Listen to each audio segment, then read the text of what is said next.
नमस्कार दोस्तों, आपका स्वागत है हमारे चैनल अमृत कथा कहानियाँ में। एक गांव में एक ब्राह्मण और ब्राह्मणी रहते थे। ब्राह्मण नियम से पीपल देव की पूजा किया करते थे। बिना पूजा किए वो खाना नहीं खाते थे। वो जब भी पूजा करते, पीपल के पेड़ से आवाज आती, मैं देऊं तू मांग। ब्राह्मण देवता आवाज सुनकर घबरा जाते कि आवाज कहाँ से आ रही है। वो घर जाकर इसी सोच में खोए रहते थे। एक दिन ब्राह्मणी ने उनसे इस दुख का कारण पूछा और बोली कि ऐसी कौन सी बात है जो आपको खाए जा रही है। मैं तो अच्छा खाना बनाती हूँ, फिर भी आपका शरीर कमजोर होता जा रहा है। हमारे यहाँ कोई कमी भी नहीं है, फिर भी आप उदास क्यों रहते हो। बार बार पूछने पर ब्राह्मण ने कहा कि जब भी मैं पीपल की पूजा करता हूँ तो वहां से आवाज आती है, मैं देऊं तू मांग। तब ब्राह्मणी ने कहा, पीपल के पेड़ पर ब्रह्मा, विष्णु और महेश तीनों देवों का वास होता है। शायद वो आवाज उन्हीं की हो। अगली बार जब पूजा करने जाएं तो आप अपनी मनोकामना उनसे कह दीजिए, जो चाहिए मांग लीजिए।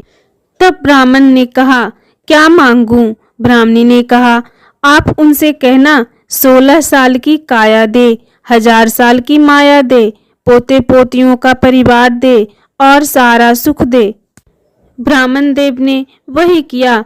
जब दूसरे दिन वो पीपल पेड़ की पूजा करने गए तो पीपल से वही आवाज आई, मैं देऊं तू मांग। तब ब्राह्मण देव ने कहा, 16 साल की काया दे, 1000 साल की माया दे, पोते पोतियों का परिवार दे और सारा सुख दे। देवताओं ने सोचा, ब्राह्मण देखने में तो सीधा साधा लगता है, पर उसने तो सारा सुख मांग लिया।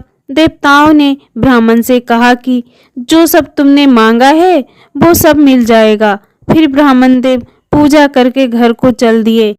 वो रास्ते में इसी सोच में पड़ गए कि मैंने तो पीपल देव से इतना कुछ मांगा, पर उन्होंने तो कुछ भी नहीं दिया। इसी सोच में वो घर से आगे निकल गए। ब्राह्मणी ने पीछे से आवाज लगाई, आप अपने घर को भूल गए हैं क्या। तब ब्राह्मण देव ने पीछे मुड़कर देखा और बोले, यहाँ तो हमारा झोपड़ा था, ये महल कहाँ से आ गया। ब्राह्मणी ने कहा, मैंने आपसे कहा था कि पीपल पेड़ पर देवों का वास होता है। आपने मांगा और उन्होंने सब कुछ दे दिया। ब्राह्मण ने कहा, नहीं, पीपल देव तो हमें कुछ नहीं दिया, मैं तो खाली हाथ आया हूँ। ब्राह्मणी बोली, पीपल देव ने हमें सब कुछ दे दिया है, आप अंदर तो आइए। ब्राह्मण देव जब अंदर आए तो देखा वहाँ उनके पोते पोती खेल रहे थे। सारा घर धन दौलत से भर गया था। ब्राह्मण देव ने पीपल को प्रणाम करके क्षमा मांगी और कहा, हे पीपल देव, मैंने जो भी मांगा आपने उससे बढ़कर दिया। फिर ब्राह्मण ने पूरे परिवार में कह दिया कि ज्येष्ठ मास में पीपल की पूजा अवश्य करें, क्योंकि ये माह विशेष महत्व रखता है। इसके बाद ब्राह्मण और ब्राह्मणी सुखपूर्वक रहने लगे और नियम से पीपल देव की पूजा करते रहे।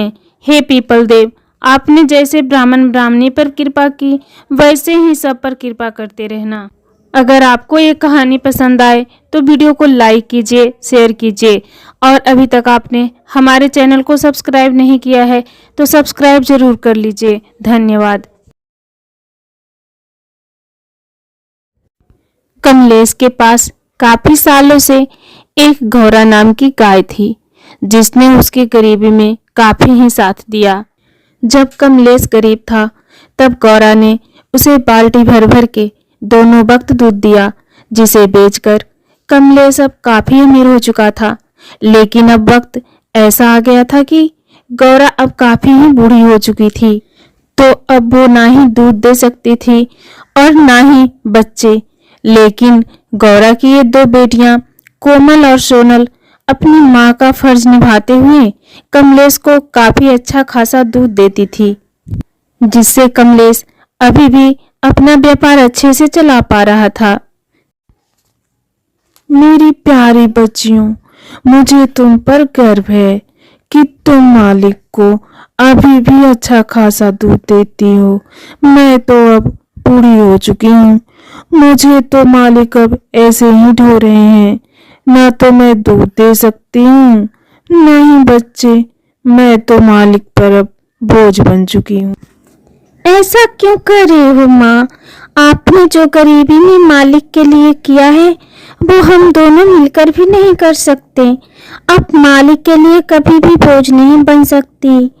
आपने उनके लिए बहुत कुछ किया है। हाँ, तो मालिक भी मेरे लिए बहुत कुछ कर रहे हैं। वो खामखा ही मेरा बोझ ढो रहे हैं। अगर मालिक चाहते तो कब का मुझे कसाई के हाथों बेच देते, लेकिन मालिक ने ऐसा नहीं किया। सच में मालिक बहुत अच्छे हैं। कमलेश गौरा से बहुत प्यार करता था, क्योंकि वह जानता था कि आज वह जो भी है सिर्फ और सिर्फ गौरा की वजह से है। हर सुबह कमलेश कोमल और सोनल का दूध निकालकर शहर में बेचने जाता था। कमलेश को भगवान पर बहुत ही आस्था था। वह बाजार जाने से पहले हर सुबह भगवान शिव की मंदिर आया करता और हाथ जोड़कर प्रार्थना करता कि हे भोलेनाथ, अपना कृपा हमेशा हम सब पर बनाए रखना। पूजा पाठ और प्रार्थना करके कमलेश वहां से चला जाता। ममता, मैंने कोमल और सोनल का दूध निकाल लिया है और उसे मैं बाजार में बेचने जा रहा हूँ। तुम मेरा एक छोटा सा काम कर दो। मैं जब तक दूध बेच कर आता हूँ, तुम तब तक गायों के लिए खेत से चारा लाकर डाल दो। ठीक है, मैं गायों को चारा लाकर डाल दूंगी। आप दूध बेचकर जल्दी आना। ममता गायों के लिए अपने खेत पर चारा लाने जाती है और वहां से गायों के लिए चारा लेकर अपने घर वापस जा रही थी। तभी उसे रास्ते में एक सूट बूट पहना व्यापारी मिलता है, जो ममता से कहता है, अरे ममता बहन, ये चारा किसके लिए ले जा रही हो? तुम्हारे पास तो सिर्फ अब 2 ही गाय बची है, फिर इतना सारा चारा? अरे भूपेंद्र, लगता है आप भूल रहे हो, हमारे 2 नहीं 3 गाय हैं। एक गौरा भी तो है, उसके लिए ही ले जा रही हैं। अच्छा, गौरा के लिए? अरे ममता बहन, मेरी मानो, आपकी बूढ़ी हो चुकी गाय गौरा तो अब ना ही दूध देती होगी और न ही बच्चे। फिर तुम खामखा ही उसकी बोझ क्यों ढो रही हो? अगर तुम चाहो तो मैं उसका अच्छा खासा दाम दिलवा दूंगा। अगर बेचना हो तो मुझे कहना। बात तो आप सही कह रहे हैं। ठीक है, मैं अपने पति से इसके बारे में बात करके आपको बताऊंगी।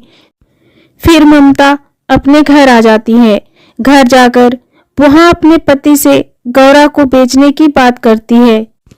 अजी, आपसे एक बात कहनी थी। आज रास्ते में भूपेंद्र भाई मिले थे। वो गौरा को बेचने के बारे में बात कर रहे थे।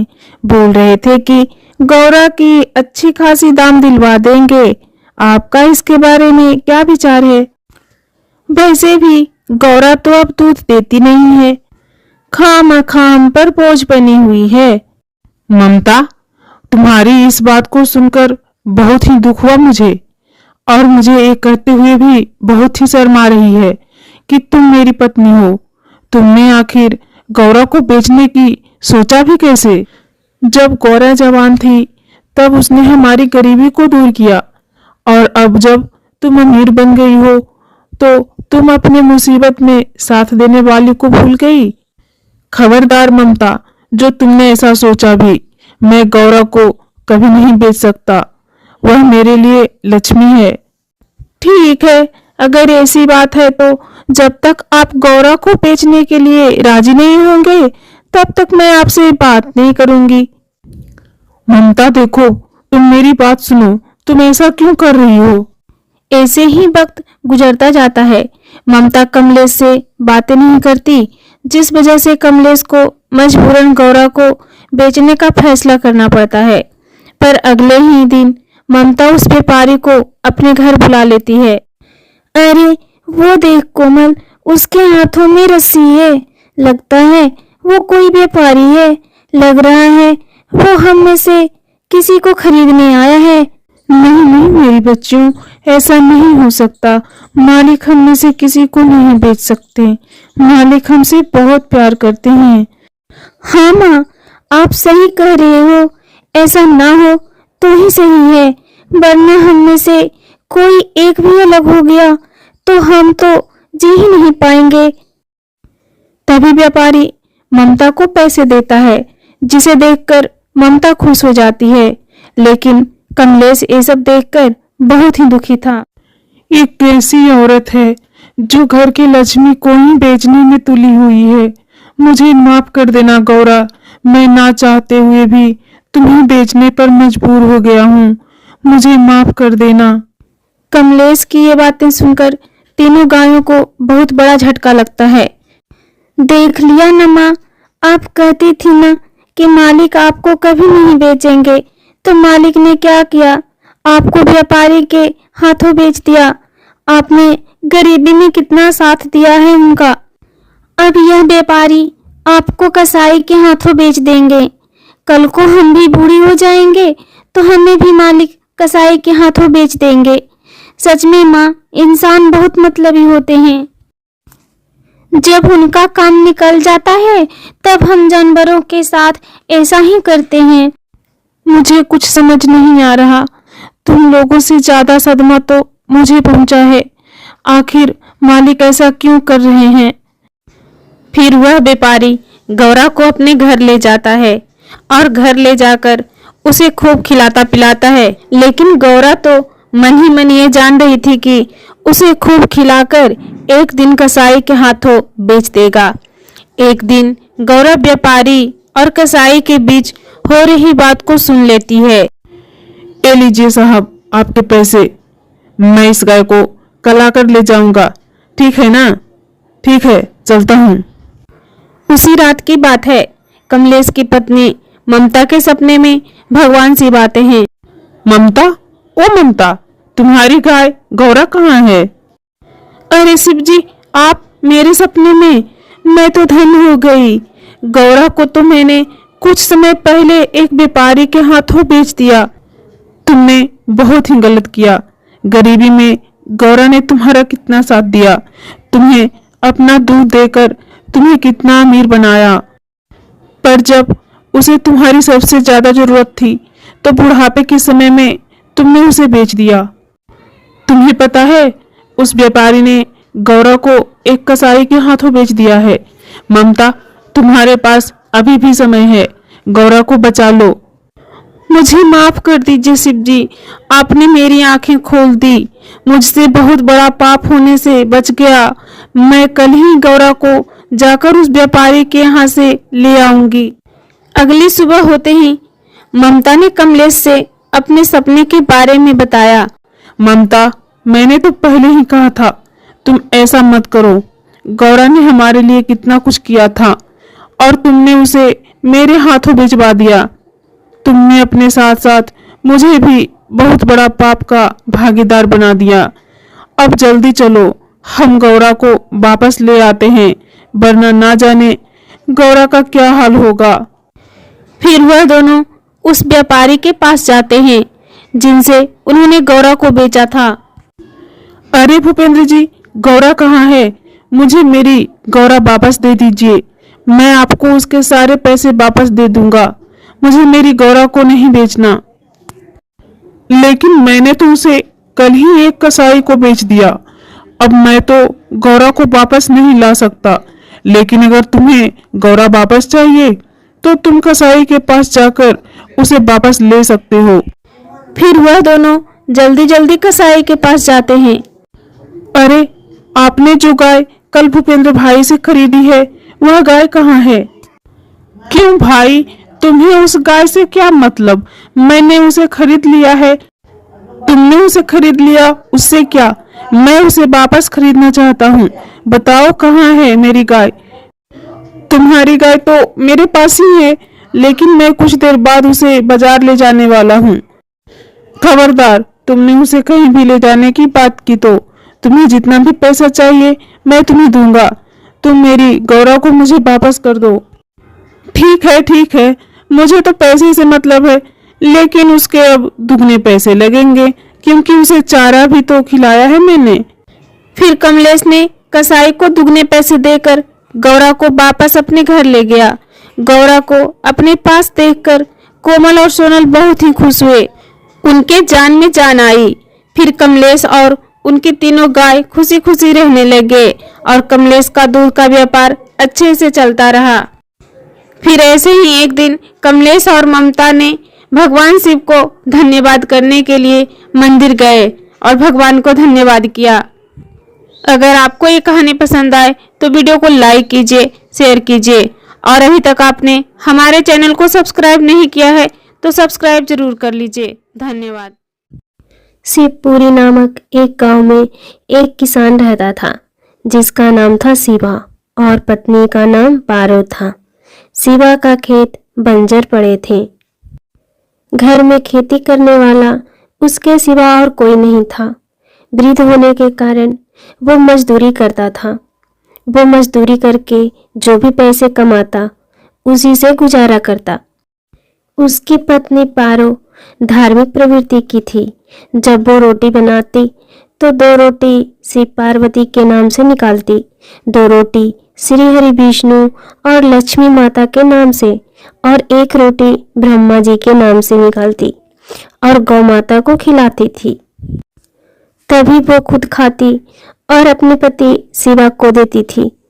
एक बार शिवा ने देखा कि उसकी पत्नी देवताओं के नाम की रोटियां निकालती और गाय को खिलाती है।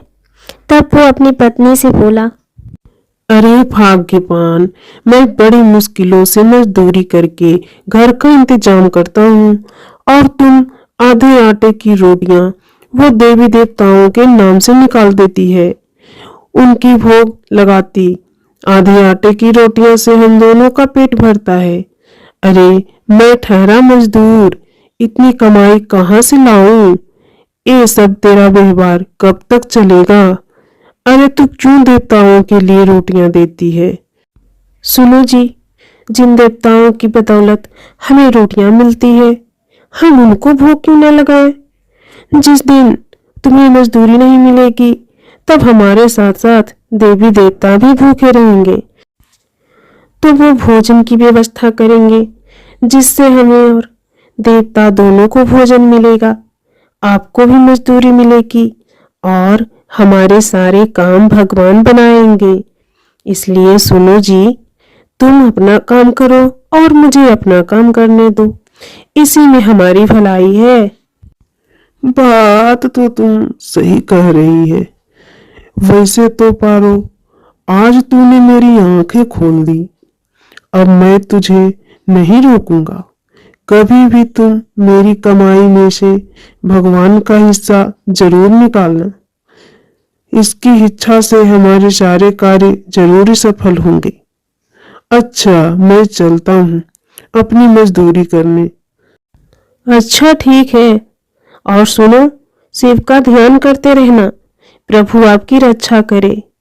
हाँ हाँ, अरे तू चिंता मत कर, मैं शिव का ध्यान करता रहूंगा। देवताओं पर विश्वास करने पर शिवा को आज 8 दिन से भी ज्यादा मजदूरी मिली। अरे कहाँ हो भाग्यवान? ओ पारो, हाँ देख, आज मैंने बहुत से पैसे कमाए। ये देख, ये सारे पैसे तुम्हारे।